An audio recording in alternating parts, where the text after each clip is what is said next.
you doing? No, really, how are you doing?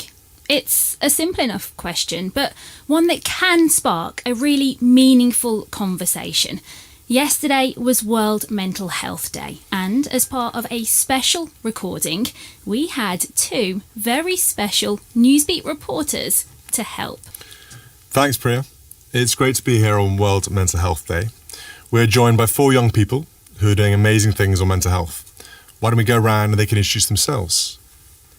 Hi, I'm Antonio Ferreira. I'm a student studying psychology and cognitive neuroscience. I'm on my spare time a mental health activist. Hi, I'm Emma Hardwell and I work for The Mix, which is a youth mental health charity. Hi, I'm Ben Cowley. I am a music therapist. I currently work with students at the Royal Welsh College of Music and Drama, delivering mental health support, and I'm also a Shout volunteer. Hi, I'm Abigail Miranda and I am an educational and child psychologist specialising in working in the early years, and I currently work at the Anna Freud National Centre for Children and Families. Great, and thank you so much for all being here on World Mental Health Day. Mental health is really important to so many of our work streams, and we'd love to hear a bit from all of you about your own journeys into mental health. We start on this side. Yeah. Go for it, Antonio. You lead off. So I was diagnosed with schizophrenia and emotional unstable personality disorder when I was a teenager, around the ages of 15, 16. A lot of it came from, coming from an African background. Mental health isn't a topic of discussion. It's not something I was aware of or had any knowledge of. And so when, it was introduced to me, I was, very ignorant to it, to all the other patients, to everyone else with mental ill health. I was very ignorant to it, and I didn't accept my own mental diagnosis. I remember it started off with a lot of pressure and stress in school, in high school, because, as there's no other way to say it, but I was one of those quite high-achieving students, but because I was a young black male, it wasn't something that was, people were used to seeing. They weren't used to seeing a young black male striving and wanting to be the best in his class, because everyone else said Antonio's going to go on to do great things, Antonio's going to go on to be a doctor. And that, to me, it was a black or white sort of thinking. I had to live up to everyone else's expectations. Personally, I wanted to play football for Manchester United. That's what I wanted to do. But because everyone else expected me to be a doctor, I had to go and be a doctor. That's how I saw it. And so, as I said, I was a model student. I never ever got into a detention or anything like that. But come year 11, I've got in my first detention. And, my head of year picked up on it first. He picked up on a behavioural change and he said, what's going on? I've known Antonio for quite some time. He's never had any disciplinary or anything like that. And so he noticed that I was becoming quite confrontational and quite paranoid. And so he spoke to my parents and advised that I was seen by my GP. And after being seen by my GP, I was referred to Child Adolescent Mental Health Service. Things went 0 to 100 real quick at that time, Having started the A-levels, you can imagine things became a bit more intense. Like I always describe it as a boulder on my back, but this boulder is of pressure and expectation from others. And so, this boulder got way too big. I'm 5'4", I'm not that big. So the boulder was overweighing me and, so I just felt like there was no more hope. I was inches from the ground. I couldn't pick myself back up. And I came to this conclusion that I was going to attempt to take my own life. And in trying to do so, I ended up in a psychiatric unit on section in and out for 2 years, just, really struggling to find myself, really struggling to understand what was going on. And I always say to people, a lot of people ask me, when you was in a psychiatric ward, how was it a situation that it didn't break you? A lot of people go into the psychiatric unit and come out sort of broken kind of thing. And I said, what? When I went in there, I spoke to all the other patients. As I said at first, I was so ignorant. I was like, there's been a mistake here on my files. I'm not supposed to be here. That's how ignorant I was, quite ashamedly. The other patients were really supportive. They did say to me, we can see you've got a light bulb in you, but it's not that the light bulb has gone off. It's someone just turned off that switch, and simply you just need someone to turn it back on. And I don't know, energy, whatever you may call it, they saw a lot in me. and they were struggling themselves with their own mental ill health. You know, they were there before I was. They were there after I left, and so they were able to put that aside to support me into recovery. And I came out of there a different man. You know, I wanted to go back to university, study psychology, because, as I said, I had no knowledge and I wanted to learn. I wanted to support others, and so my goal was to become a psychologist and motivate and inspire people and save lives in that way. You know, maybe still reach that ambition of being a doctor, but not in the way others wanted to be, but in the way, my own way of saving other people's lives. And so I'd done exactly that. I went back to university, studied my way through because I wanted to this time, not because everyone else wanted to. This time it was my ambition, my goal, my drive. I gained so many more opportunities from being open about my mental health, from volunteering. I advised EastEnders on their schizophrenia storyline. It's a great opportunity for me. And so it's amazing. I mean, it's amazing what you've, you know, the ups and downs you've been through in your life. Can you sort of put your finger on when the moment happened where you realised, actually, I need to look after mental health? It's sort of slipping here. It was definitely when I was in the psychiatric unit. That's when I got the realisation. It was listening to everyone else's experiences. You know, even though our experiences are quite different, there were similarities in how we felt through these experiences. You know, I felt sad, they felt sad. They felt paranoid, I felt paranoid. And so I started to understand, actually, this is more than, I guess, the little I knew. If that makes sense, it's more than just the little I knew. And so I took their experiences and I compared it to my experience, and I saw, actually, there is something going on here. And the only way I was going to overcome it was to accept it and then look at how I move forward.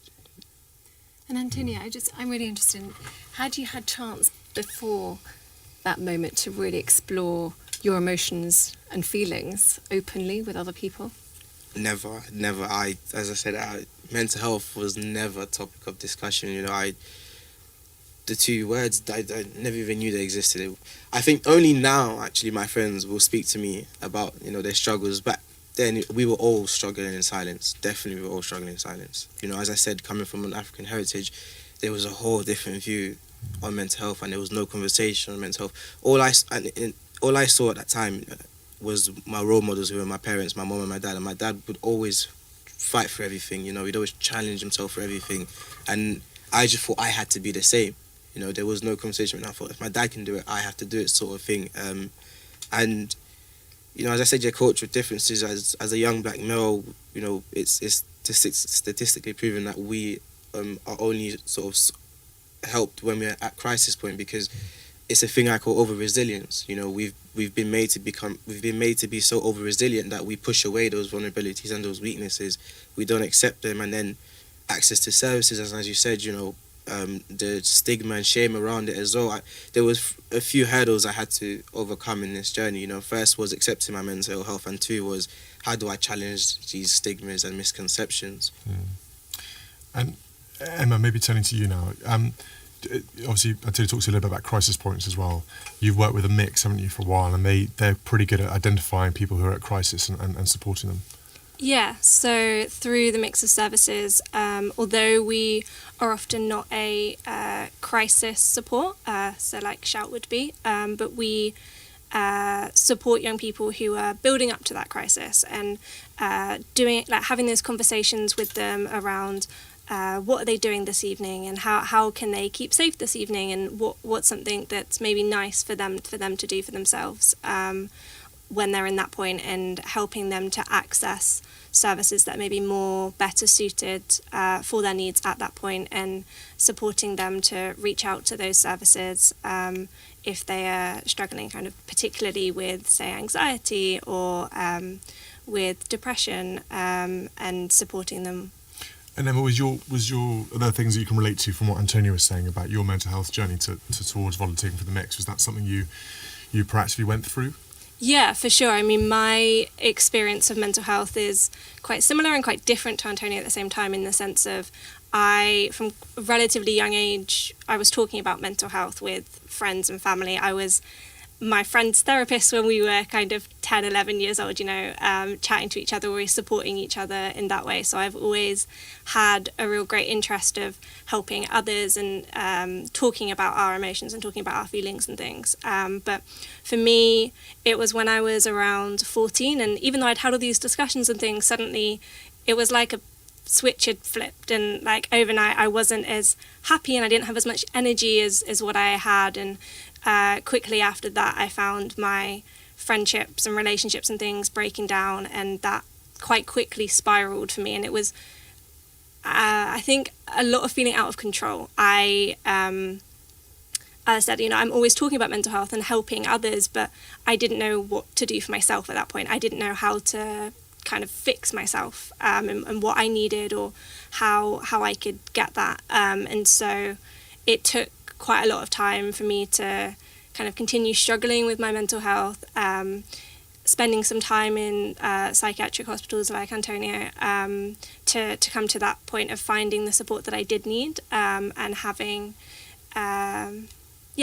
time to work on my mental well-being, because I was someone that kind of, even though I spoke about mental health a lot, I was very academic focused. I had a lot of pressure on myself. I always wanted to achieve lots and kind of keep pushing myself, even though realistically I probably should have stopped and looked after myself. So I was looking for volunteering opportunities, and I found the Mix, talking with the staff team to help to shape the services that the Mix run, and to better improve them so that they actually supported young people like myself more, and more accurately, and kind of make it a space where people can talk and you can discuss a little bit more through that. Yeah.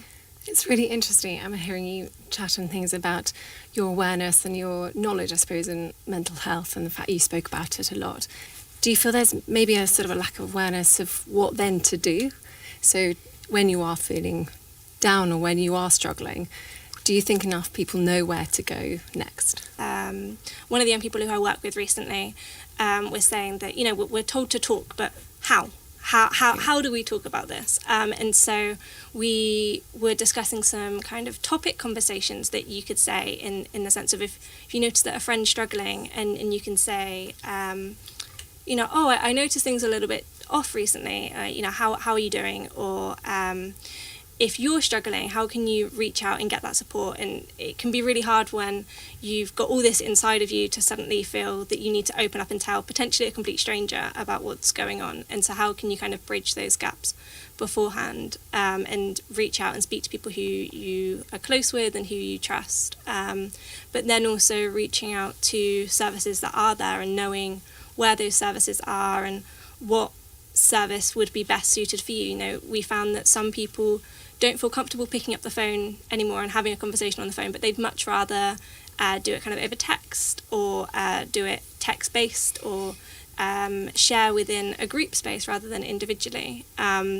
So how then can you find those services that, Because we were just saying, actually, the last time we were here was to launch the Heads Together campaign, which was to get people to start opening up and talking about mental health and try and break down the stigma surrounding it.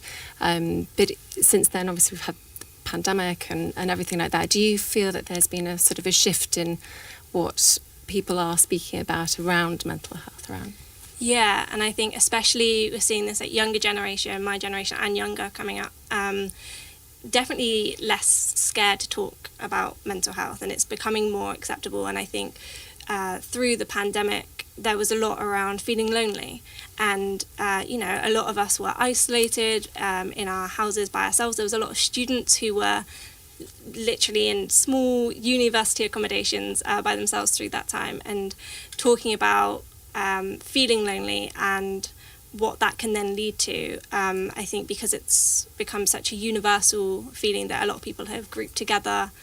We all feel lonely right now, especially during that time, or we're all lacking the connections that maybe we need. And so I think when we're all feeling the same thing and we start to admit that, it makes it easier then for more people to say, oh yeah, me too. Yep. And I feel this too. So yeah. And Emma, maybe just could you touch on a little bit about the social media pressures? Because you've obviously been doing a lot of work with young people who are probably at that point where social media has caused them many issues. Yeah, well, obviously, social media it's big. Everyone is using social media now. And what we've seen, especially through the pandemic and coming out of that now as well, is although we're connected all the time, it's a very different type of connection to what we've seen pre digital times. It's a lot more surface level. It's not necessarily going in depth and having that real deep conversations and connections that we used to have. So that's one of the impacts we're seeing, in the sense of people still feel quite alone, even if they're sitting scrolling through their phone and liking or commenting on friends' posts and things. As soon as they switch it off, they're alone again, and that's kind of it. And it's still feeling very lonely and misconnected. And then obviously there's the other impacts of comparing ourselves to one another through social media. And I think what we found is especially through the pandemic, when we couldn't go out to get support or go out to connect with people, a lot of people were finding that they could create communities on social media. And, the Mix ourselves, we use social media to reach more people and to help support them in those spaces. Ben, maybe because we talk about social media, obviously you worked for Shout or volunteer for Shout. Yeah. Something that Catherine and I are extremely proud that we were involved in helping set up. Obviously it's been 5 years now since we've done that, so it'd be great to have an idea from you. How is Shout getting on? With Shout, it is a 24-hour mental health support. It's the only 24-hour one in the UK, and it's delivered via text message, so it kind of delivers, kind of eliminates that pressure of it, which is one of the things that drew me to it, actually. Because I think it can be difficult to start the conversation, and particularly in this emerging generation, it's very technology focused, so in a lot of ways it's more accessible. Anybody can access it, whatever is going on for you. If you feel you need to talk to someone, whatever the issue is, that is good enough. And we provide a space to listen. It's usually kind of like a 45-minute to an hour conversation, all via text. And what's great about it is it's not just necessarily a listening space. We're very well trained in signposting to further services. So sometimes that's all you need, is just the encouragement to say, if you perhaps considered talking to a health professional about this, just kind of that affirmation as well, that what you're struggling with deserves support. Yeah. And Ben, what made you decide to volunteer with Shout in the first place? I'd heard about music therapy when I was studying, and I thought, I want to do this. I want to use music to help people with their mental health. So I qualified as a music therapist, and I worked for about 5 years with older adults. And I got to a point where I wanted some experience with younger generations. And then, cue you guys. It was December 2019, and I saw you on TV on the special with Mary Berry. The Power of Mary. Good old Mary. We love Mary. But it led me to look at the Royal Foundation and what Shout was, and I just thought it was amazing. What else do you feel, Ben, that's really important about speaking about mental health? I feel like the more we talk about it, the more there's a shift in culture. I've recently been reflecting how important it is in the workplace. If I reflect back on other jobs I've had, I've disclosed mental health difficulties and been made to feel a bit of a liability. And then you kind of really question about disclosure then and talking to people. And I had a bit of a flare-up of anxiety over the summer, and I disclosed it to my manager, and she was just so great about it. I think that was all I needed. She asked, do you need time off? Do you need me to cancel your appointments? And just by hearing that, I was actually like, no, actually, I think I can get through this. But knowing that if it becomes too much, you're open to hear about it. And that's one thing that came up, didn't it, whilst we were doing the campaign, was this idea that mental health has negative connotations. Yeah. And actually all of us, one of the messages we were trying to encourage is the fact that everyone has mental health. Absolutely. And in the same way as their physical health, and we have to look after it. In the same way we go to the gym, we need to look after and nurture our minds as well. Yeah. But it's really interesting, you also speaking about expression And that is a form of helping you manage your own mental health. And while some people might want to talk about it, and you were saying it's really important to reach out and connect with people, some people actually expression through music or through art or through other forms of expression is a really great way, isn't it, of experiencing, mental health support. Have you found that through your work that you're doing now as a therapist? Absolutely. I mean, I'm very aware one size doesn't fit all. I really love utilising the creative stuff, and some of my students now might do a little bit of like artwork while we're talking, and it can just loosen up the expression sometimes, or when it's difficult to verbalise it. We kind of throw around this word self-care a lot as well, and I always say to my students, self-care is being unapologetic about what you need, and it could be all these fun things like giving yourself an hour of gaming or going to the theatre, but it can also be giving yourself permission to say that you're not coping and to ask someone what to do. Yeah, absolutely. And Abigail, I'd love to hear about your journey, but also some of the things I've been learning too with my work within early childhood and the early years, is that so much of obviously how we manage and cope with life later down the line often traces back to how we've learned to manage and express and regulate emotions right back from our earliest years of life. I'd love to hear a little bit about not only what you've learned, but the work you do at the Anna Freud Centre. Not everyone kind of understands the importance of talking about mental health and just relating, I suppose, to someone and a baby and how much they need just to have those connections and lots of tiny kind of moments with their caregiver. I think for me, when I realised the importance of this was studying when I had my children to become an educational and child psychologist. And I think from my cultural background, Goan heritage, and my husband is from a Jamaican Ghanaian background, so it was always that the family would be there to support, and it wasn't just one person's responsibility to look after the child. So we had kind of everyone pitching in to support, and that really takes some of the pressure off. It's important to not be on your own and isolated, and to have as much support as you can, and non-judgmental support for sure. Yeah. Actually, judgments come up quite a lot, not only with mental health, but also parenting too, as I'm sure you've felt as well. But it's something that actually all of us are part of, you're right, in terms of sort of raising the next generation of happy, healthy kids. And it's not just about focusing on their physical milestones, it's also looking at how we grow and learn emotionally too, and how can we better prepare kids these days to be more resilient and more open with their emotions and feelings and more understanding of them, not only for themselves but also for others around them as well. So it's really fascinating work. I'm a big fan of the Anna Freud Centre and all that they do. And Abigail, just maybe you could touch on, I liken a lot of the work we've done on mental health and listening to lots of people talk about is everyone likes a toolbox, particularly for men. A toolbox is quite a useful analogy to kind of use. How much in your work do you see, because you alluded to this fact that big family networks and support networks around people are really important, but a lot of people don't realise what they need until it actually comes along.